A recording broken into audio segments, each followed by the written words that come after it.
Abrimos ya este último bloque con la presencia en forma virtual del economista Fernando Navajas para analizar los hechos más destacados en materia económica de estos últimos días. Fernando, ¿qué tal? ¿Cómo andás? ¿Cómo estás, Alejandro? Muchas gracias por atendernos, Fernando. No, al contrario. Bueno, estamos cerrando un mes de marzo con una fuerte aceleración de la inflación bajo el influjo del impacto de la guerra en Ucrania sobre los precios de las materias primas. Se espera para este mes una inflación de entre el 5 y el 6%, lo que sería la mayor desde septiembre del 2019. Fernando, bueno, ¿tus expectativas coinciden con estas estimaciones que se han conocido en estos últimos días? Sí, nosotros acá en Fiel, vos sabés que hacemos una encuesta de medición directa de alrededor de 1000 precios en Cava y nos da una inflación que va a estar alrededor del 5,5%. O sea, está más o menos en la mitad del intervalo ese que vos estabas mencionando. Es un proceso que viene dándose afuera. También en el caso es gracioso porque en el caso afuera las tasas anuales empiezan a dibujarse como más altas y en la Argentina las mensuales. Y si bien hasta si uno hace una medición un poquito más larga, por ahí uno no tiene una disparada de la inflación core, de la inflación núcleo, que es la inflación que excluye regulados y sobre todo productos estacionales, mucho más allá del 4,5%, o sea que está un poquito por abajo. Lo cierto es que la inflación total, la inflación del cálculo, lo que se llama el headline inflation, está mostrando esas cifras que vos decís, porque en la Argentina los efectos de los aumentos que te vienen dados por los precios de los alimentos, ahora hay que sumarles los aumentos de los productos, digamos, de los bienes y los servicios que van a estar ajustándose, están afectados por un proceso con una inercia inflacionaria muchísimo más alto que en el resto del mundo. Entonces,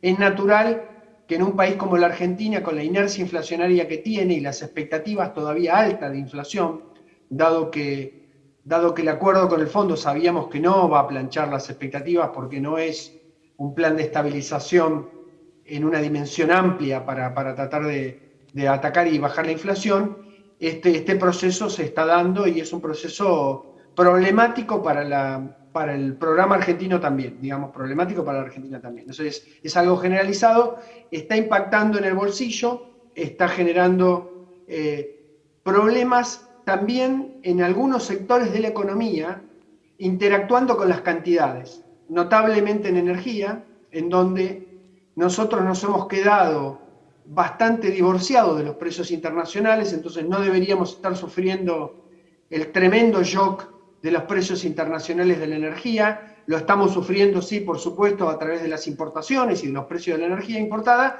pero Y los precios domésticos... la escasez de gasoil, ¿no? Para el campo, Fernando. Exactamente. Pero lo que te decía, por eso te decía, la interacción entre las cantidades y los precios, a las brechas de precios que vos estás teniendo afuera, empezás a tener una suerte de desfasaje o desbalance entre la oferta y la demanda. El gasoil está con problemas también de abastecimiento internacional, y en el gas también. En el gas, a pesar de que vos tenés precios clavados por los contratos de gas, el hecho de que vos tengas precios más altos y un pequeño desvío de las cantidades ofertadas o del aumento de la producción respecto de cómo venía dándose los meses anteriores, te puede provocar alguna espiral de precios en el mercado spot, en el gas también.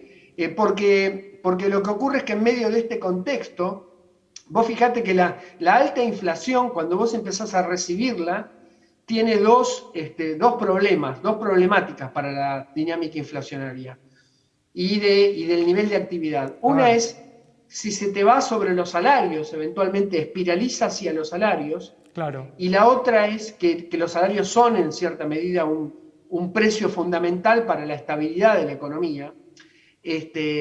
Y del otro lado, el efecto que hay de shock sobre los costos de las empresas, en el Claro. sentido de que vos puedas tener aumentos de precios que se trasladan hacia shocks de costos de las empresas, y eso te mete en un contexto más estanflacionario, digamos, de contracción de cantidades y de aumento de precios por el lado de las empresas. Las dos cosas están funcionando ahora. Fernando, justamente, ¿no? Frente a esta aceleración inflacionaria, el gobierno, ¿no? Hace algunas semanas lanzó, ¿no? Esto que denominó la guerra contra la inflación. De lo que se ha conocido hasta ahora, ¿qué evaluación haces? Mira, yo creo que el gobierno hace bien en reaccionar. Digamos, está claro que tiene que haber una reacción. Lo que uno puede cuestionar es la forma en la cual esto se ha hecho. Yo creo que en la Argentina hay una tendencia exagerada a hacer testimonialismo, dar testimonio de que a vos no te gusta algo, entonces salís y anunciás cosas o echás culpas o haces una serie de actos de señalamiento o de información a la comunidad para tratar de un enfoque señales más retórico que práctico, ¿no? Como que falta sustancia. Exactamente. La pregunta es, vamos a lo sustantivo. La Argentina venía antes de estos episodios de la guerra cómodamente instalada en un régimen inflacionario, vamos a decir, del 4% mensual. Ya lo tenía establecido desde diciembre. 4% mensual es un equivalente anual del 60%, es decir, que la Argentina ya había transitado un escalón del 50 al 60% entre diciembre y el comienzo de la crisis de Ucrania. Si se va a quedar en 60 o va a ir a 70, va a depender un poquito de estos fenómenos, pero es muy importante que eso, lo que venga a tratar de tranquilizar eso tenga que ser un anclaje de expectativas, y en ese anclaje de expectativas la comunicación del gobierno es importante, en el sentido de que decir, bueno, voy a tratar de reforzar el ancla, pero para mí lo desafortunado de la retórica y del mensaje del mismo presidente es olvidarse de que acá hay un ancla fundamental en las expectativas que viene dada por el acuerdo, que se llama consolidación fiscal. Es en última instancia lo que te va a hacer tranquilizar el régimen de formación de precios. Todo lo demás son shocks que se van produciendo necesariamente y se van trasladando, pero el sustrato de saber si vos te vas a quedar en un régimen del 4 o te vas a ir a un régimen del 6 mensual, que son dos historias completamente diferentes, es una cuestión que está muy basada en las expectativas fundamentales de la constitución fiscal monetaria de la economía. Muy bien. Y en ese sentido la retórica es desafortunada. Y yo te voy a decir por qué es desafortunada. Ya nos quedamos sin tiempo, así que dos palabras para cerrar. Porque básicamente la Argentina, a la salida del acuerdo con los acreedores en el 2020, es un caso raro, medio raro la Argentina de ser un país en donde después de un acuerdo voluntario termina subiéndole el riesgo país. Notable, el acuerdo sí. En 2020. Muy bien. ¿Y por qué fue? Y porque salió Vicentín, salieron a compensar el hecho de que habían hecho el acuerdo con los acreedores con una retórica muy antimercado, muy antiexpectativas. Y ahora uno tiene la sensación de que están volviendo a cometer el mismo error. Están a la salida de un acuerdo que tendría que ser un acuerdo anclador de expectativas, lo están arruinando con anuncios o una fraseología que es muy dañina para las expectativas de la economía. Clarísimo, Fernando, muchas gracias.